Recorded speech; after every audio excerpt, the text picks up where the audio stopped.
There's no way to really escape it right now, and that's scary. The statistics are a vast underestimation of how bad the situation is. I think for us, this will be over soon, but people of Wuhan, those are people. In December 2019, the first cases of the novel coronavirus appeared in Wuhan, China.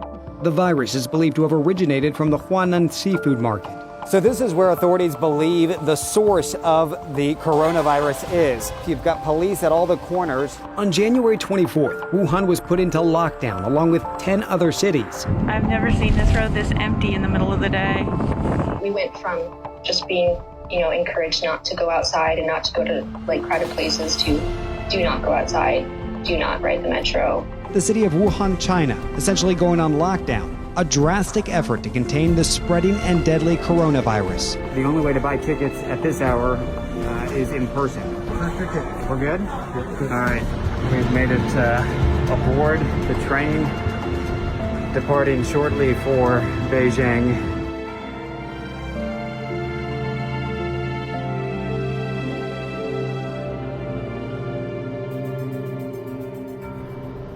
In response, more than a dozen countries have scrambled to evacuate their citizens from Wuhan. The U.S. State Department arranged a charter flight for American diplomats and a select number of civilians. Priscilla Dickey and her 8-year-old daughter Hermione were among the Americans hoping to get on that flight. I get the call at 4, and now I'm trying to scramble my way to get into a car at 2 in the morning to get to the airport. Tomorrow, I'm already all packed. My bag is over there. Hello. We are going to the airport. Very cool. America. We're at the airport. Yeah. Trying to get to the 4th floor. Trying to get to the 4th floor. Yeah. Trying to get a ticket to the plane. The flight, filled with nearly 200 Americans, landed in California on January 29th. But Priscilla and Hermione were not able to board. You were all ready to go, and what happened? I didn't have my passport, so I couldn't get on the plane. The consulate is gone. The consulate was on the plane. It's just hard to Scary. feel alone. There's no way to really escape it right now.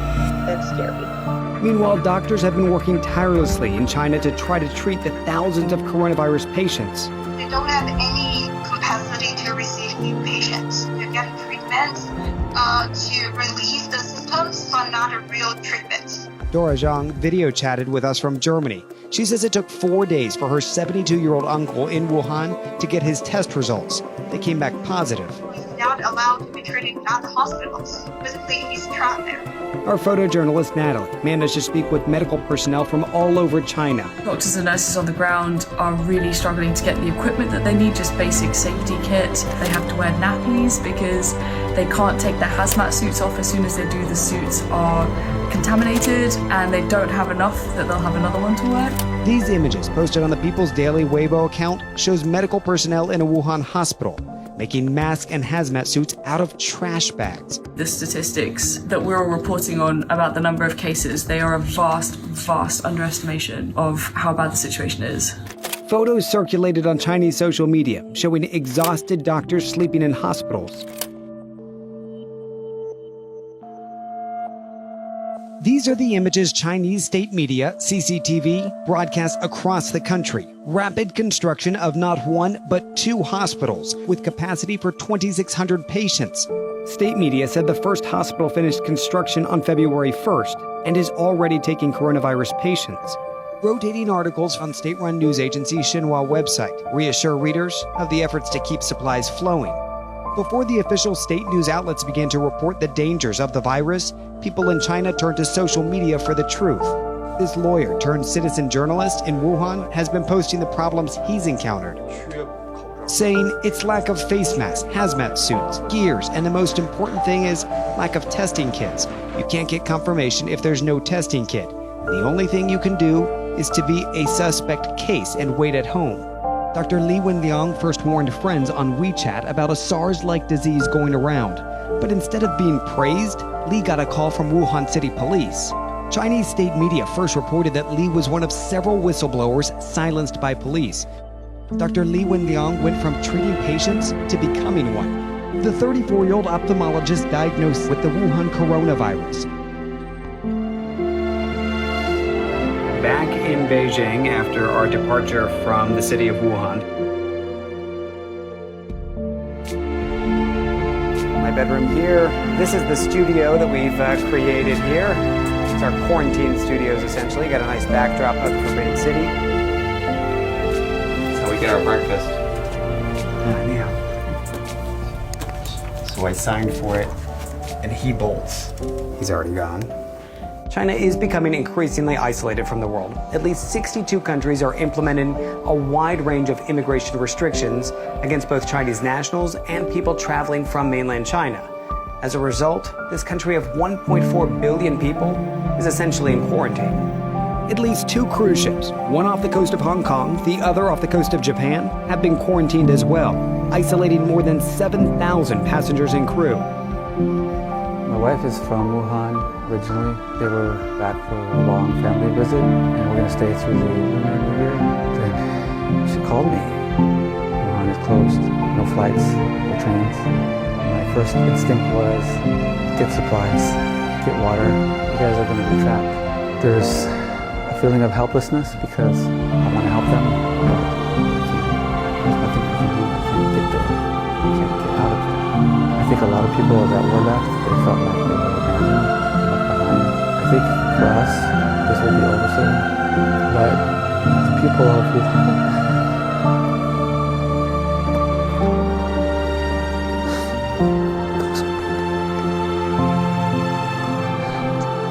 but they don't give flights out. After a more than 24-hour delay, it seemed the U.S. and China were able to coordinate 2 more evacuation flights in which U.S. citizens left the city of Wuhan and returned to the United States. I'm in Wuhan, China, and I'm being evacuated. Oh my gosh. Now it's starting to finally hit me that I'm going to go to America. I'm just realizing the scope of the situation I'm in.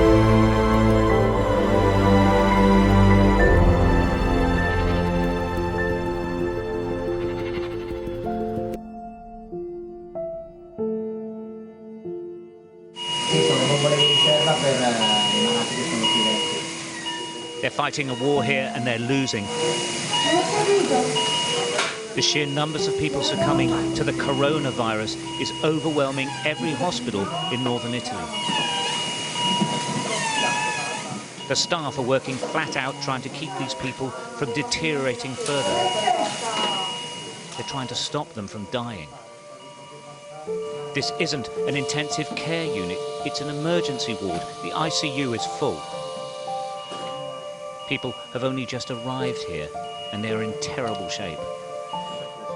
This is an absolute constant. This killer pandemic is virtually out of control.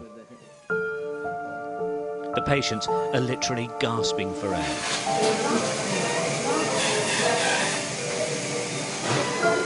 The plastic bubbles the staff struggle to communicate through attempt to equalize the air pressure in the lungs.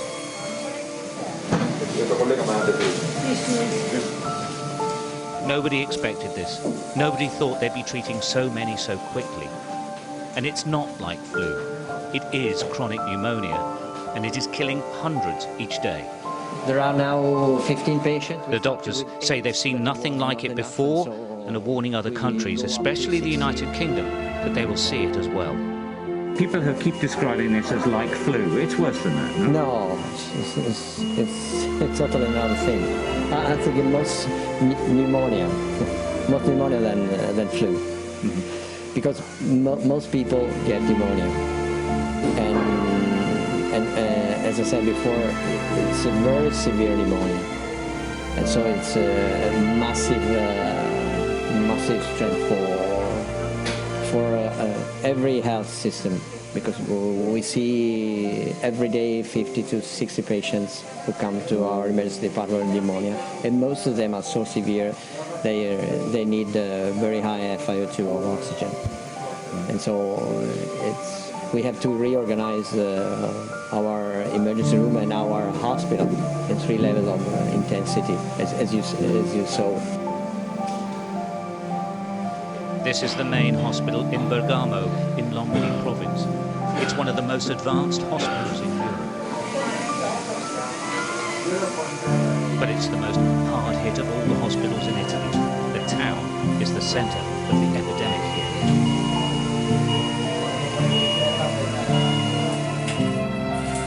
This isn't a ward, this is a waiting room. Wherever you go, people are on gurneys, in corridors, in meeting rooms, they're everywhere. All the medical staff urge other nations to see what's happening and lock their nations down right now or face this.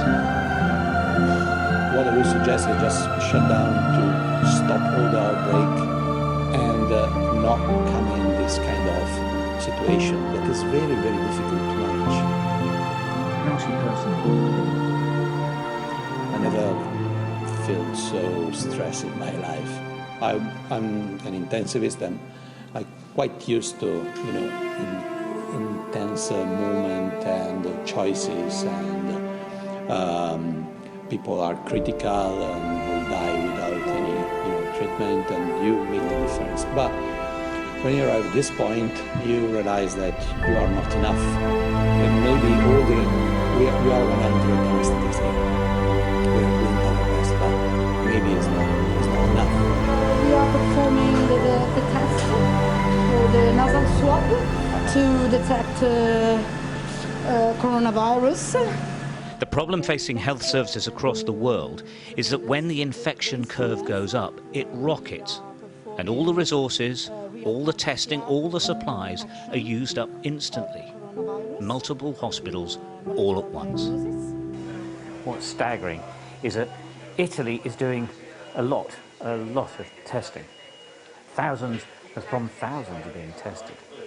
So far, about 4,000, the numbers keep changing, have actually completely recovered. The crucial point is that about the same number are dying. They're sort of neck and neck. And it seems you either live and recover or you die. Something nobody expected. Bergamo wanted us to see this to show what a catastrophic emergency nobody has experienced before looks like. Here they're calling it the apocalypse, and this is what it looks like. And their message to us is simple: get ready. Stuart Ramsey, Sky News, Bergamo, Italy.